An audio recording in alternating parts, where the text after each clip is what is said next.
Hello, everyone, and thank you so much for joining me for Daily Spark with Dr. Angela. I'm your host, Dr. Angela Butchester. You guys know what I like to do on my show. Say it with me. I want to enlighten, inspire, and empower you to become your best self.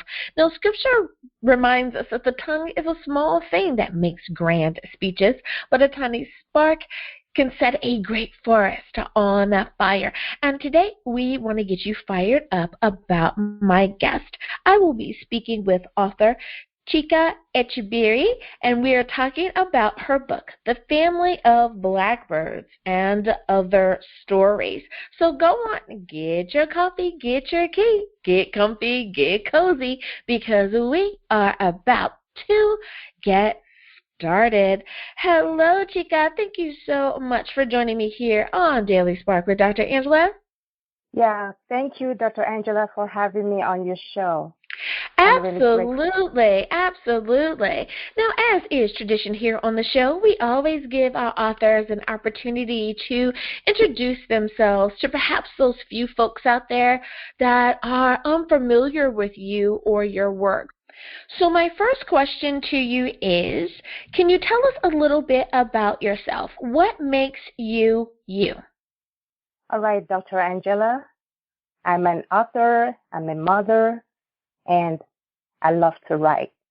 I'm also a teacher, so I combine these activities and they just make me happy as my husband supports me all the way. Absolutely, absolutely. Now, being an author, is that something that you've always wanted to do, or did you find that it's something that developed a little later in life? Yeah, being an author is something that I love to do. It just started way back from my childhood. I would just compose stories, and these were drawn from the imaginations I developed, and majorly from the books I read, because I used to love reading books, children books at that time. And it's from there that I drew my imaginations over time. And when I went into elementary school, middle school, the development continued. So that's how I just got to be an author. Now, the title of your book, The Family of Blackbirds and Other Stories, how did you come about the title of your book? Did you find it came to you first? Do you think it developed out of the writing? How did you come up with that title? Yeah, actually, the title stemmed from, the poem, that I knew about when I was in kindergarten about the little blackbird. So remembering that poem, I now developed a story surrounding that poem. And actually, that was from where my inspiration came from, actually. So it's from where I drew up the imagination to form a story surrounding a close-knit family of blackbirds. And having done that, I also have some add-ons, like 4 more stories attached to that. But basically, the main theme for the book is about the family of blackbirds. Yeah. Now, when authors decide to release a book, they have to choose what genre they will place the book in. How did you determine the genre of book, or which came to you first, the style of book that you wanted to write? Tell us a little bit about that. Yeah, actually, the genre was developed based on those imaginations I was talking about, because they were kind of more like folklore, and I felt that I needed to give something to kids generally, to work their minds around it a little bit, and also add some entertainment, to the features of the book. So basically, the family of blackbirds is a fable, and I feel that the story about that segment would appeal to kids, generally when they read it, especially when it concerns the danger, that was looming over a family of blackbirds and likewise other creatures that lived in the woodland. So it was kind of adventurous and sort of a thriller, combined because of what happened in that story, about how a blackbird, one of the family member saves the family. Yeah. Right.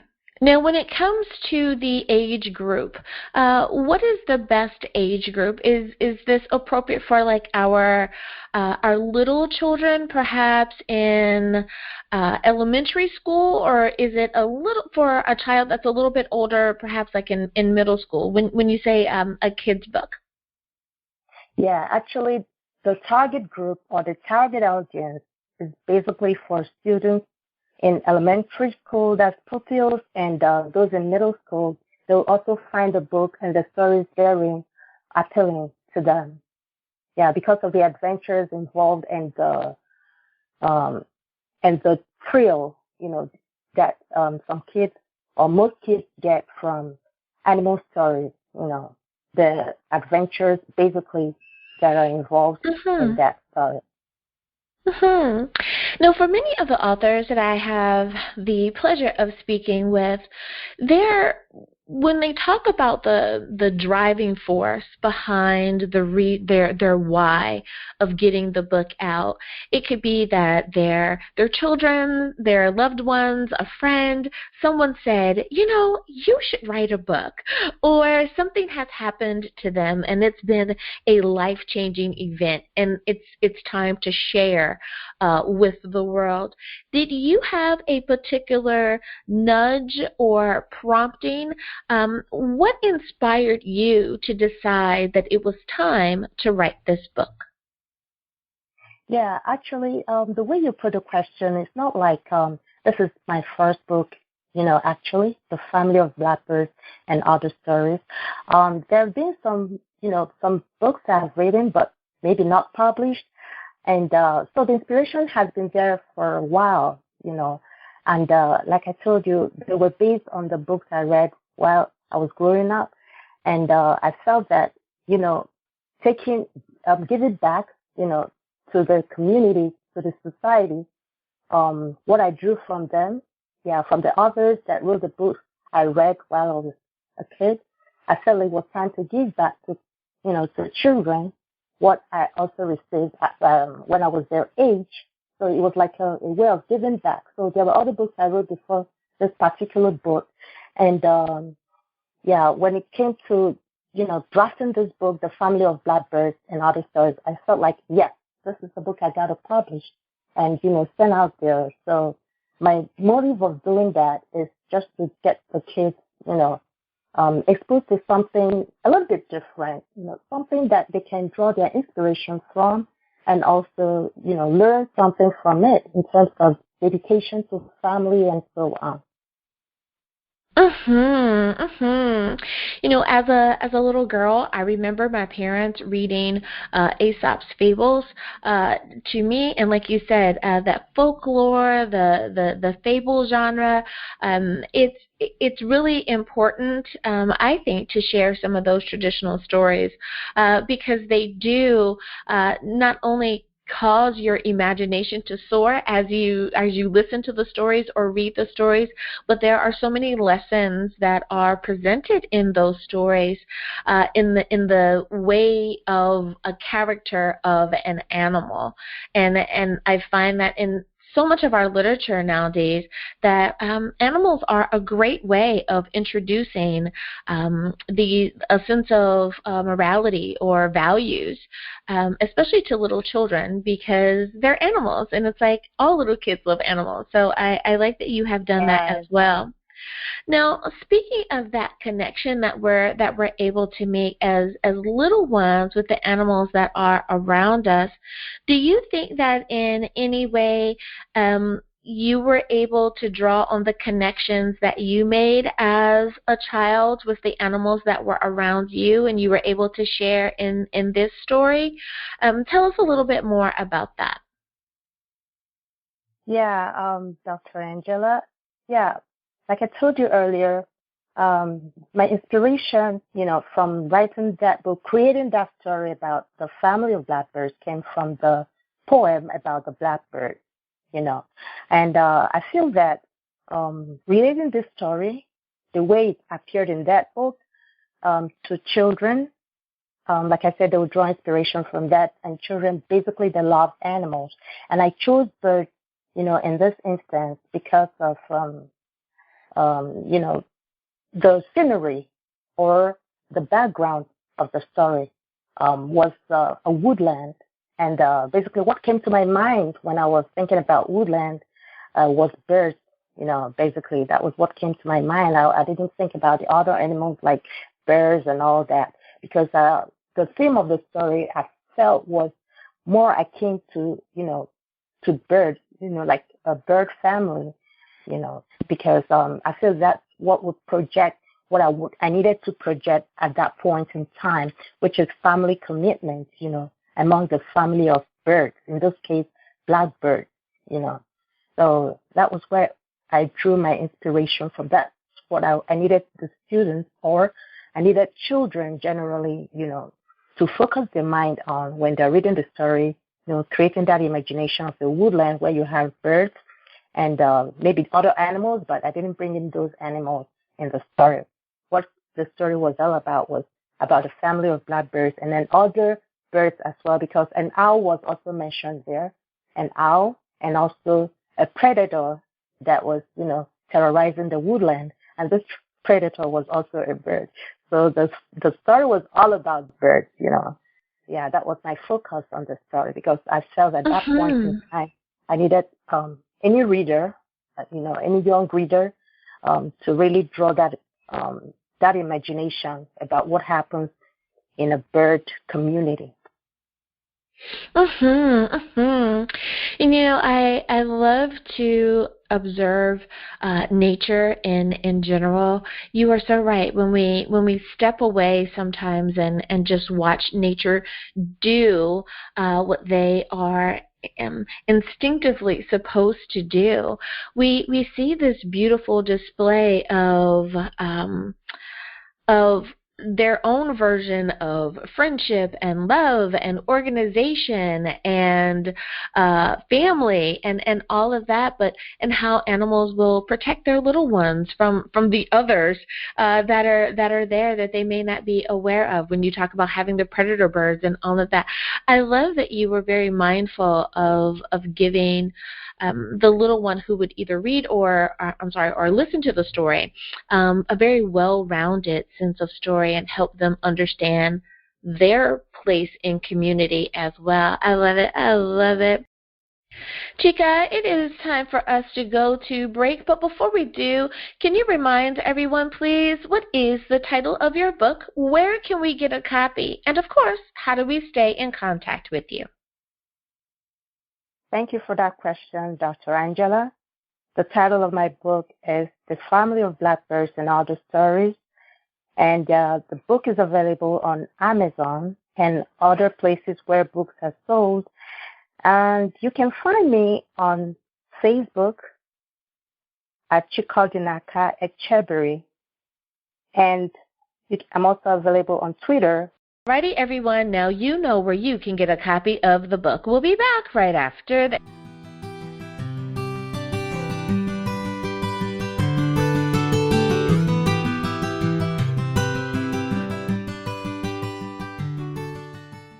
Hi everyone, Dr. Angela here. Did you know that Daily Spark is now on Facebook?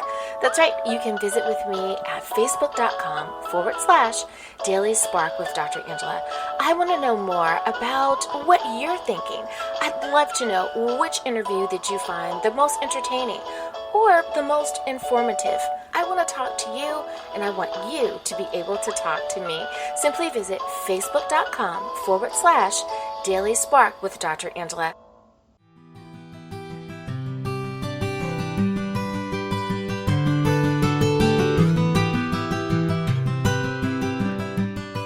And we are back. Thank you so much for joining me for Daily Spark with Dr. Angela. Chika, my next question for you is regarding the impact or the influence that you hope to make. What would you say is your feeling towards those who read your book? What impact do you wish to make on the readers or the listeners of your book? Yeah, the impact I need to make on them is to, ignite that interest, in appreciating nature and all the things that go around in nature, and also have them, appreciate them all. I also need to, the impact I need to also create as the consciousness of, reading books, books for children, because the story of the family and Blackbirds and other stories, it will also appeal to adults as well. Even though they're targeted at children, adults will also find it interesting. So basically, that's what I need to put out there in the community, in the larger community, for them to appreciate what goes on in nature, and also make them to generate that imagination of what goes on around them. Now, when it comes to representing culture and equality, and you touched on this a little bit earlier in the interview, how do you hope that your book will be one of those books used as a resource when it comes to, again, talking about culture, or talking about family, or talking about equality? What's your hope there? Yeah, the hope there is I need to give the audience, anybody that picks up the book, a kind of a window view of what happens in different communities worldwide, because most times we take what the information that is relayed on news, we can hear from people and all that, and they may be kind of incomplete, in little bits, with some gaps in between. So I'm kind of trying to fill in those gaps by writing those books, because it touches different cultures, and there is equity there, because nearly everybody is represented, nearly every community is represented, be it in Africa or in Europe or in any other place, they're all represented there. And I feel that it will be appealing to whoever picks up the book and reads it, because information is disseminated there, There's information to absorb of what goes on in other communities. So that was the essence of writing this book, because I know it will be a kind of a source of information, about the rich culture of different communities out there that some people may not really have any idea about. So it's like an expose, as it were. Now, do you find that when you are talking about that particular aspect of your book, do you find that you're getting a lot of positive feedback? I realize that the pandemic, of course, has kind of gotten in the way from a lot of interaction with people face to face, but when we were able to do book expos and book signings and all of that, were you finding that teachers or parents or just the people that have picked up a copy of the book, that they were appreciating your fact of how you presented the story, and that it was easy to make the correlation between the story and the things that happen in a family or a group setting?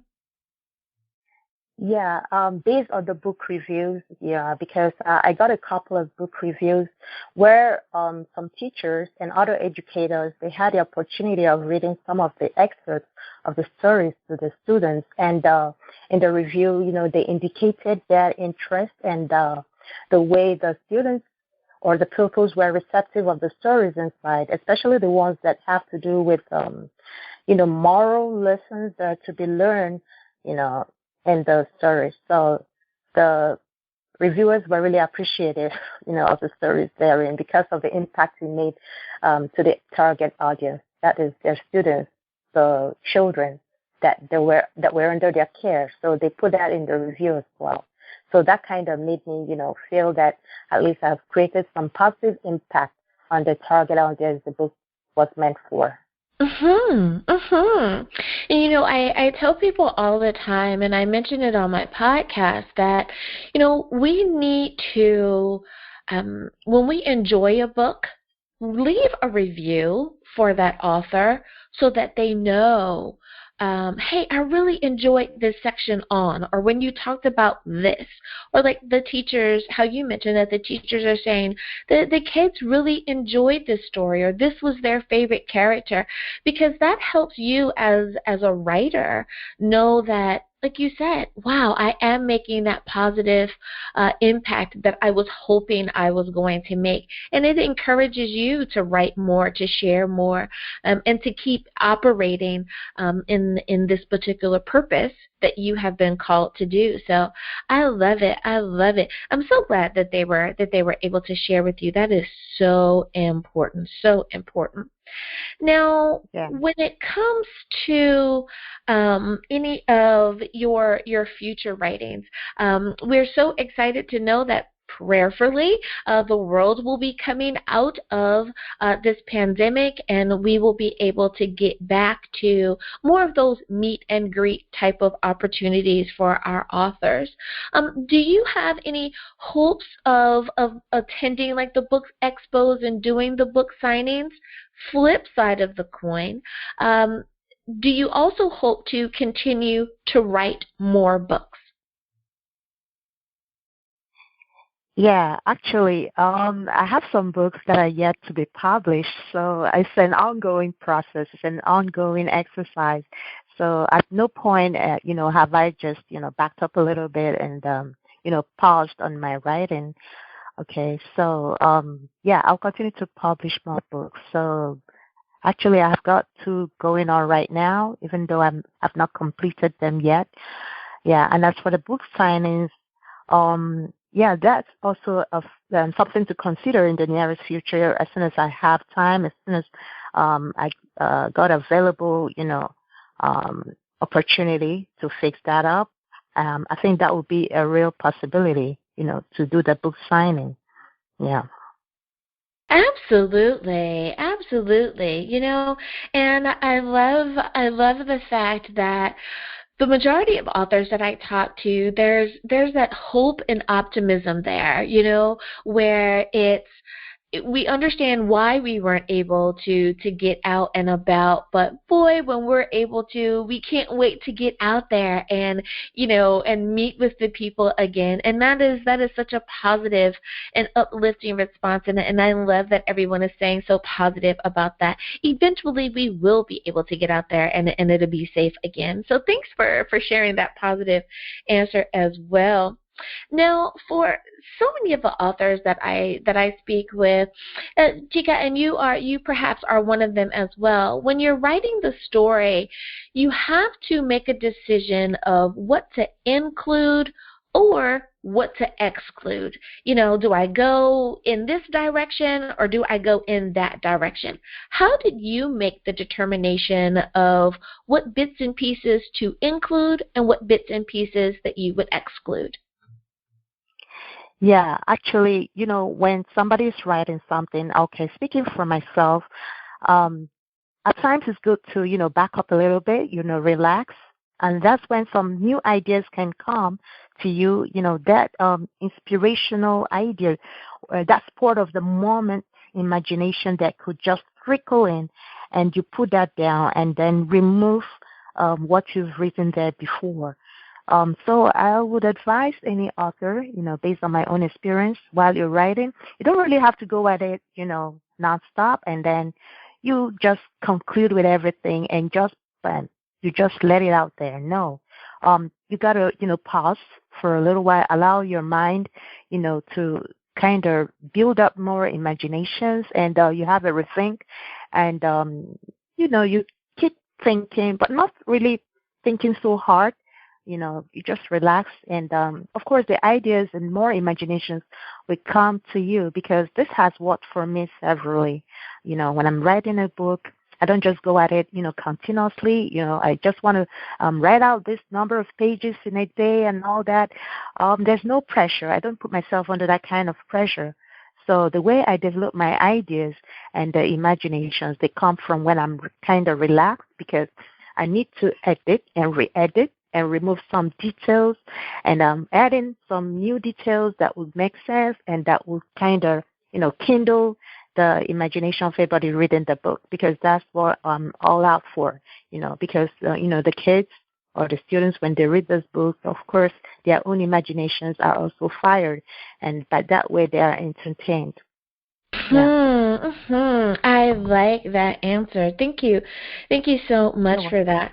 Now, one of the questions that I get asked to ask the authors a lot from our aspiring authors out there is about that determination of how you're going to publish your book. Every author has to decide if they're going to self-publish or if they're going to use a publishing house or utilize the services of professionals. How did you go about making that determination if you would self-publish or use the professional? Yeah, actually, I was approached, by a few publishing houses, self-publishing houses, and Echebiri, was kind of, you know, was kind of more persuasive and patient with me and all that, and they helped me to make up my mind, and they've really been cooperative, all the way while I was trying to publish this book. It all stems from the publishing house. What kind of information do they have for you? Are they going to be there for you all the way in terms of, encouraging you with the process, with the publication process and all that?